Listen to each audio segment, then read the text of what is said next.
മാധ്യമപ്രവർത്തകൻ KM ബഷീറിനെ വാഹനമിടിപ്പിച്ച് കൊലപ്പെടുത്തിയ കേസിൽ ആദ്യഘട്ട വിചാരണ ആരംഭിച്ചില്ല. രണ്ടാം നിലയിലെ കോടതി മാറ്റം ആവശ്യപ്പെട്ട് പ്രതിയായ ശ്രീറാം വെങ്കിട്ടരാമന്റെ അഭിഭാഷകൻ B. രാമൻപിള്ള നൽകിയ ഹർജിയിൽ തീർപ്പാകാത്തതോടെയാണ് ഇന്നു മുതൽ തുടങ്ങേണ്ടുന്ന ആദ്യഘട്ട വിചാരണ ആരംഭിക്കാതിരുന്നത്.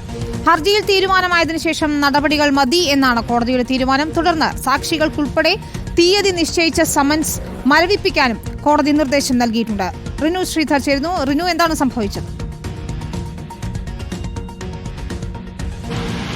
വിനീത, 5 വർഷങ്ങൾക്ക് മുമ്പാണ് മാധ്യമപ്രവർത്തകനായിട്ടുള്ള KM ബഷീറിനെ ശ്രീറാം വെങ്കിട്ടരാമൻ മദ്യപിച്ച് കാർ ഓടിക്കുകയും കൊലപ്പെടുത്തുകയും ചെയ്തത്. ഇതിൻ്റെ ആദ്യഘട്ട വിചാരണയാണ് ഇന്നു മുതൽ ആരംഭിക്കാനിരുന്നത്. ഈ മാസം 18 വരെയാണ് ആദ്യഘട്ട വിചാരണ. 2 ഘട്ടങ്ങളിലായിട്ടാണ് വിചാരണ നടത്തുന്നതിന് വേണ്ടി തീരുമാനിച്ചിരുന്നത്. എന്നാൽ കുറച്ച് ദിവസങ്ങൾക്ക് മുമ്പ് പ്രതിയായിട്ടുള്ള ശ്രീറാം വെങ്കിട്ടരാമൻ്റെ അഭിഭാഷകൻ കോടതിയെ സമീപിക്കുകയും തനിക്ക് ഈ 2ാം നിലയിലുള്ള അഡീഷണൽ സെഷൻസ് കോർട്ട് 1ലേക്ക് എത്തുന്നതിന് ആരോഗ്യ പ്രശ്നമുണ്ട്, അതുകൊണ്ട് തന്നെ 1ാം നിലയിലേക്ക് ഇത് മാറ്റിത്തരണമെന്നുള്ളൊരു ആവശ്യം ഉന്നയിച്ച ഒരു ഹർജി നൽകുന്ന ഒരു സാഹചര്യം ഉണ്ടായി. പക്ഷേ ഈ ഹർജിയിൽ ഒരു തീർപ്പുണ്ടാകുന്ന ഒരു സാഹചര്യം നിലവിലില്ല.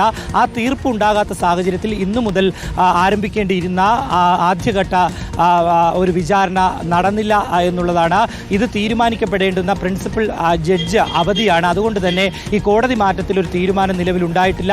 ആ തീരുമാനം ഉണ്ടായതിനു ശേഷം മാത്രം മതി തുടർ വിചാരണ എന്നുള്ളതാണ് കോടതിയുടെ തീരുമാനം. അതുകൊണ്ട് തന്നെ വിവിധ ദിവസങ്ങളിലായി കോടതിയിൽ എത്തിച്ചേരേണ്ടുന്ന സാക്ഷികൾക്ക് തീയതികൾ നിശ്ചയിച്ച് സമൻസ് അയച്ചിരുന്നു. ആ സമൻസ് എല്ലാം തന്നെ മടക്കി അയക്കുവാൻ വേണ്ടി, അല്ലെങ്കിൽ അത് ക്യാൻസൽ ചെയ്യുന്നതിന് വേണ്ടി നിലവിൽ ഇപ്പോൾ കോടതി തീരുമാനിച്ചിട്ടുണ്ട്. ജനുവരിയിലാണ് 2ാം ഘട്ട വിചാരണ ആരംഭിക്കുന്നത്. വിനീത, ശരി. റിനു ശ്രീധറാണ് വിവരങ്ങൾ നൽകിയത്.